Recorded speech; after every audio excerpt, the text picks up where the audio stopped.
जी नाज़रीन, breaking news आहे वहाँ ताईं ख़बर पहुचाईंदासीं। गोसपुर खां शौकत अली भाई ख़बर जा तफ़सील शेयर किया आहिनि।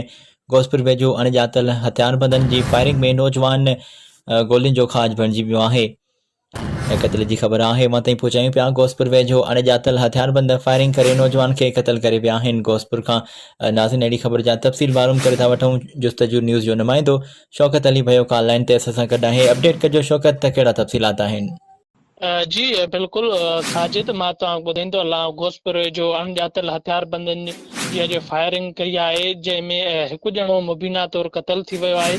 हथियारबंदनि जी फायरिंग में मोची पाड़े वासी शोएब सुमरो मारिजी वियो आहे। गोसपुर शहर जे मेन इंटस हाईवे ते कार अॾे भरिसां होटल में अणॼातल हथियारबंदनि जो हमिलो। होटल में मज़दूरी कंदड़ जेको नौजवान हुयो, शहर जे मोची पाड़ेस वासी नौजवान शोएब सुमरे खे हथियारबंदनि गोलियूं हणी गोलियुनि जो खाज बणाए क़तल करे छॾियो आहे। जॾहिं त वाक़े बाद जवाबदार फरार थी विया आहिनि ऐं गोसपुर पुलिस वाक़े वारे हंधि पहुची लाश जेको आहे शहर जी सरकारी अस्पताल मुंतक़िल कयो वियो आहे। जॾहिं त ज़रूरी कार्रवाई थियण बाद लाश वारसनि हवाले कयो वियो आहे। होॾां लाश घर पहुचण ते जेको आहे कोहराम मची वियो आहे। जी साजिद। शौकत, तव्हांजी वॾी महिरबानी। तव्हां असांखे अहिड़ी अहम ख़बर खां अपडेट कयो आहे।